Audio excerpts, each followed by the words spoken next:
Bom dia, galera! Na aula de hoje a gente vai dar sequência ao nosso planejamento pedagógico e a gente está na linha de estudar todos os reinos. Esse é o nosso objetivo esse ano. Então a gente começou estudando um organismo que não pertence a nenhum domínio, não pertence a nenhum reino, que é o vírus, por características que vocês devem lembrar.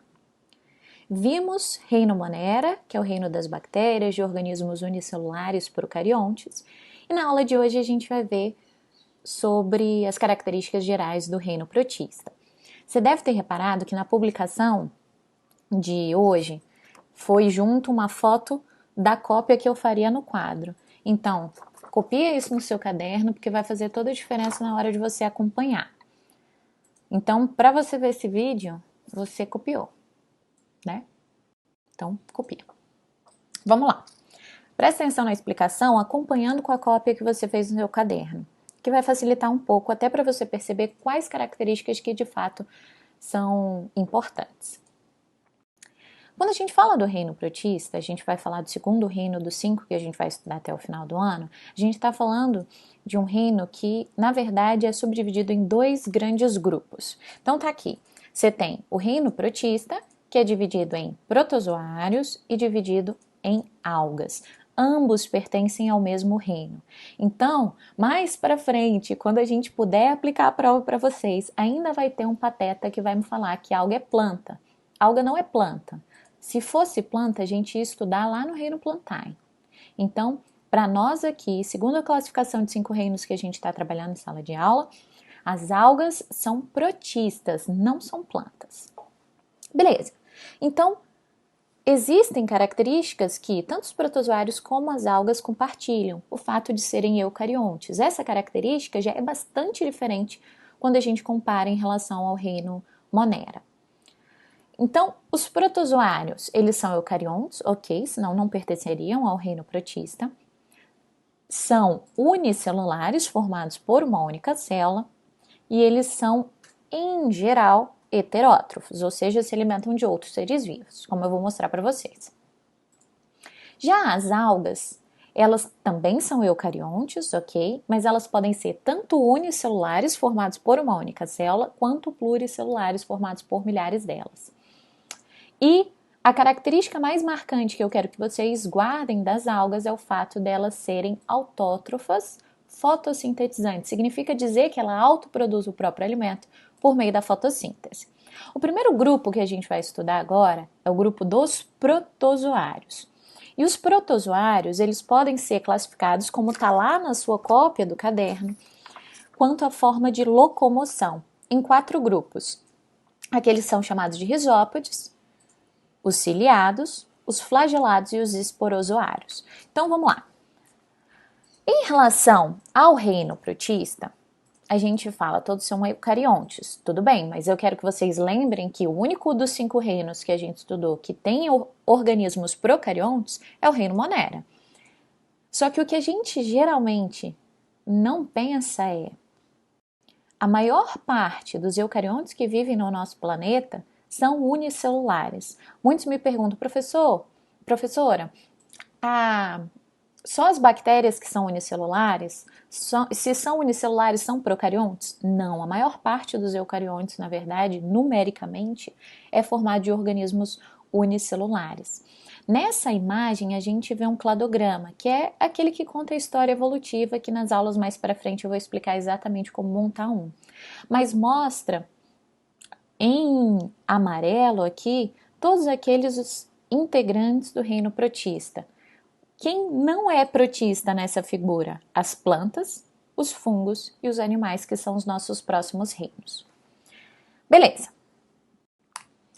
Os protozoários, que fazem parte do reino protista, classificados quanto à forma de locomoção, são classificados em 4 grupos. O primeiro deles, que você está vendo aí, são o grupo dos risópodes, que é como está no seu caderno, mas eles também podem ser chamados de amebozoários. Sim, a ameba faz parte desse grupo. Então, olha só, nessa imagem aqui, a gente vê uma ameba. Se você reparar bem, aqui o contorno, que é a membrana plasmática, ele tem um formato diferente daqueles que a gente desenha no quadro. Ela tem prolongamentos, tá vendo? A gente consegue identificar essa figura como sendo uma figura de um eucarionte exatamente por causa desse círculo aqui, que representa o núcleo. Então, os rizópodes, eles têm uma peculiaridade que é o seguinte: a membrana plasmática deles pode criar prolongamentos, e ao criar prolongamentos, que são chamados de pseudópodes, ele cria como se fossem falsos braços e pernas. Ele estica um pedaço da membrana plasmática, estica o outro, estica, encolhe, estica, encolhe, e assim eles vão se locomovendo.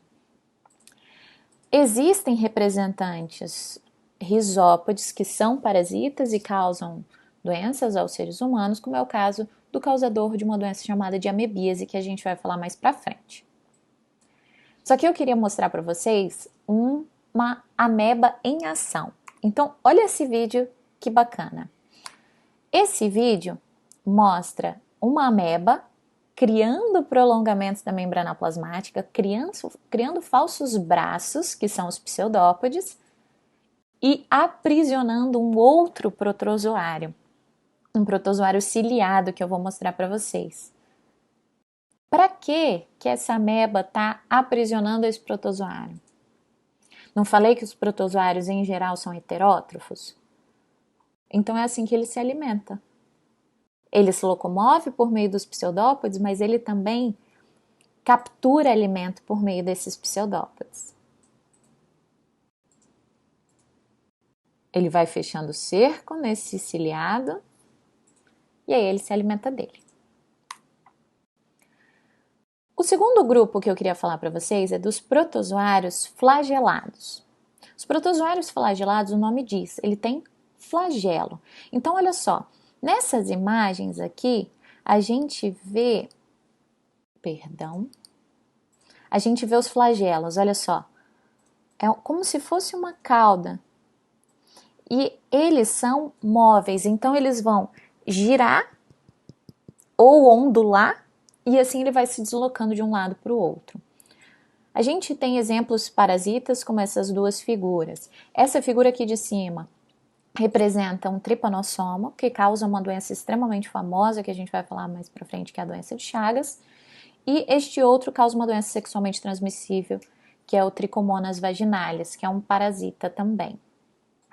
Só que nem todo flagelado é parasita. Por exemplo, existem as triconinfas, que são protozoários que vivem no tubo digestório de cupins.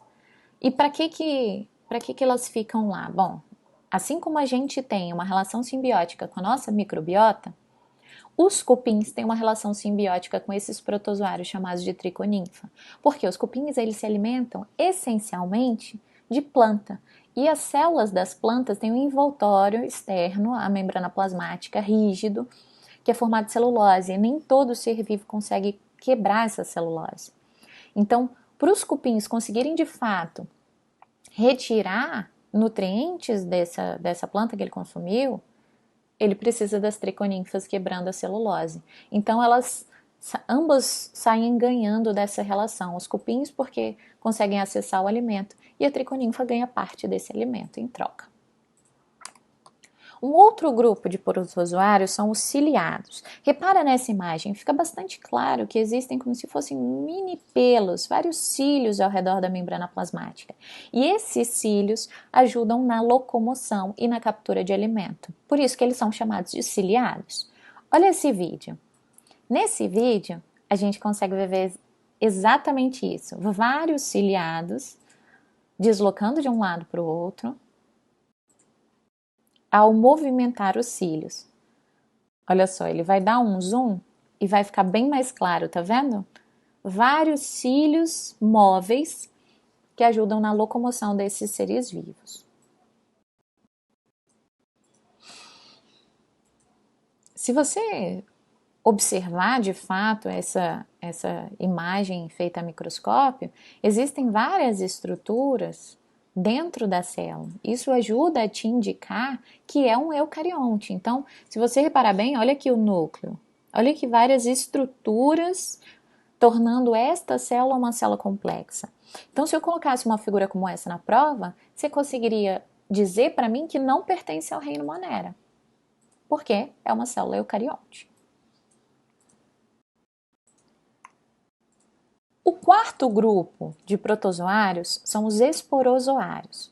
Se você reparar bem, nas imagens não mostra nenhuma estrutura específica para locomoção. Então, em geral, os esporozoários eles vão se encolher e se esticar, se encolher e se esticar, e assim eles vão se deslocar. Um esporozoário bastante famoso é o plasmódio, que é o gênero plasmódio.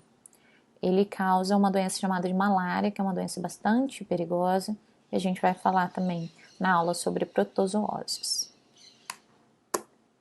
Só que eu quero falar de coisa que faz o bem. Então a gente vai falar do segundo grupo do reino protista, que são as algas.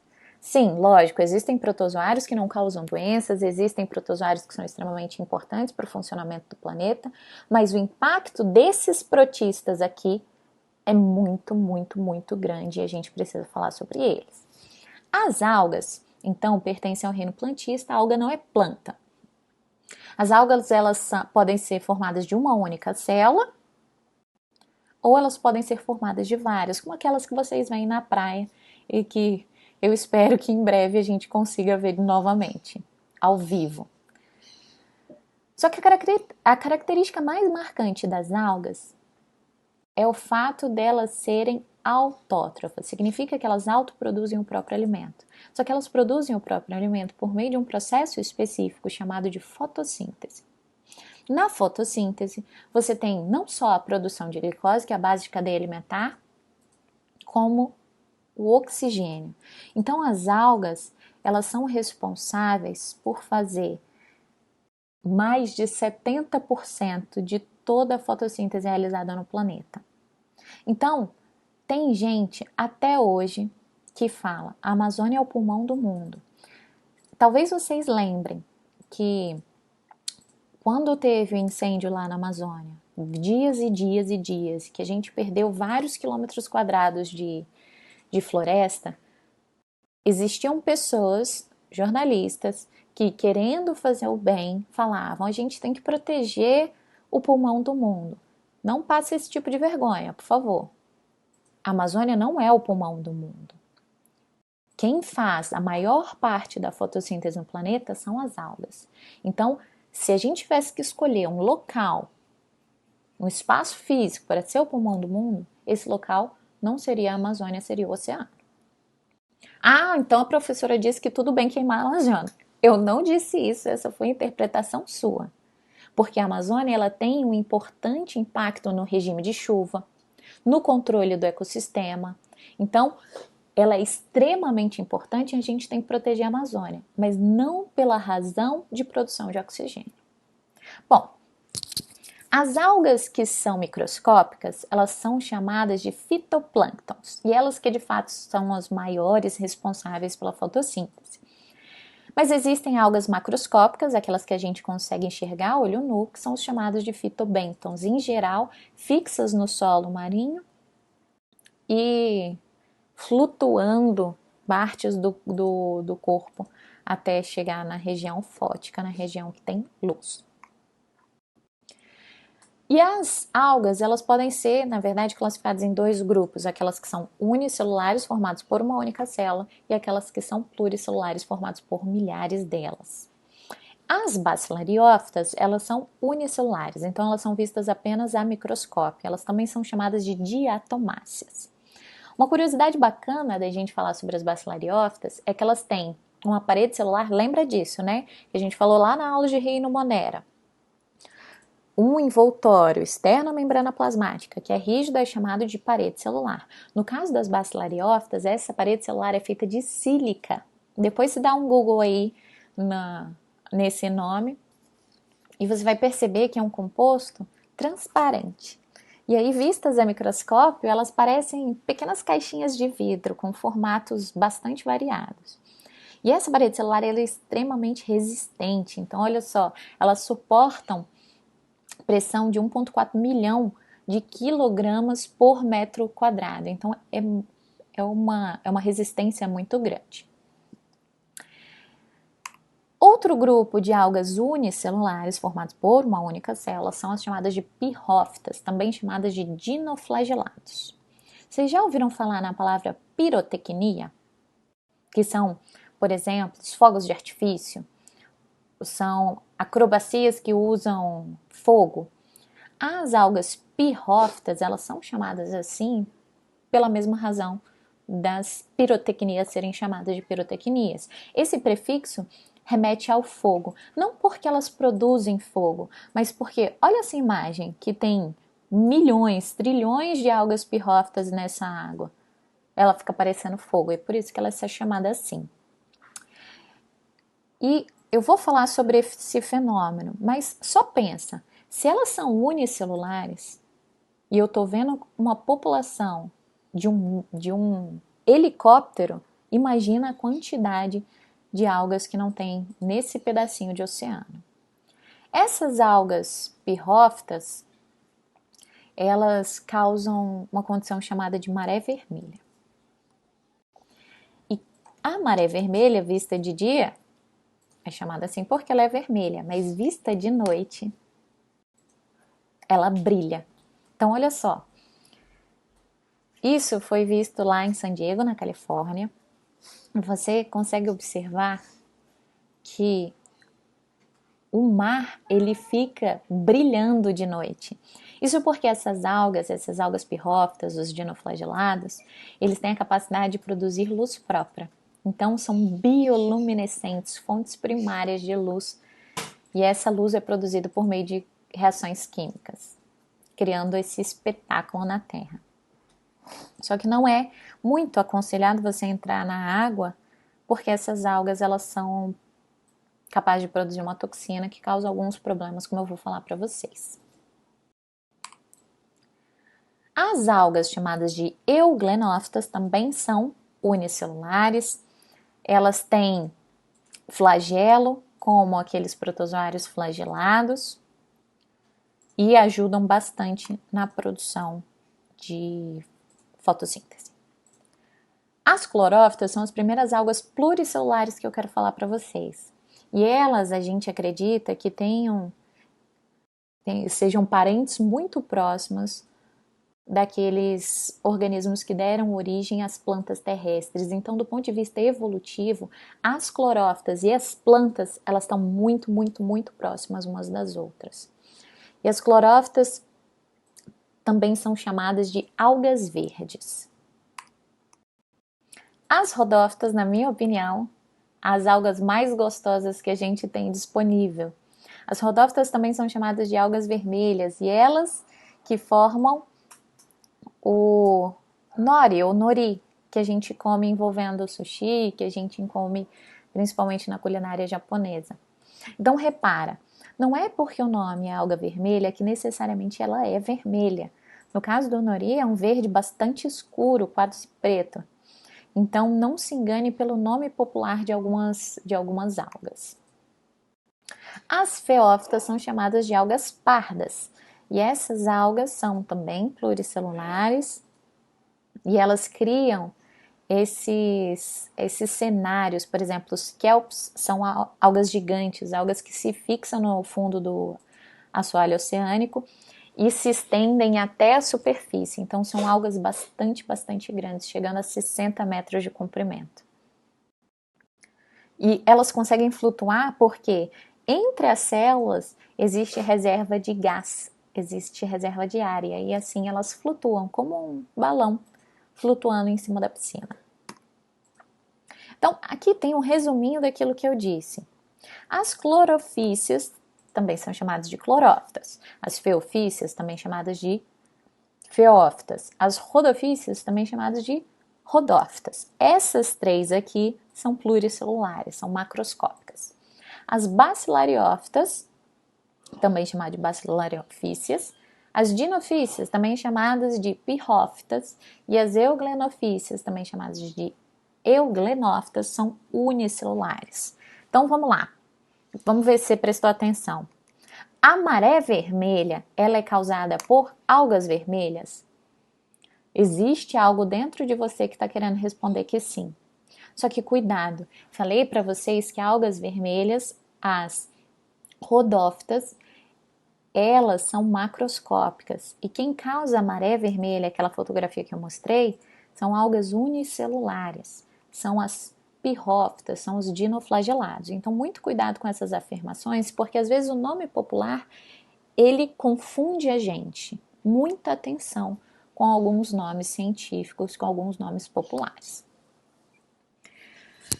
Só que o mais importante de tudo não é você saber os nomes rodófita, pirrófita, dinoflagelado.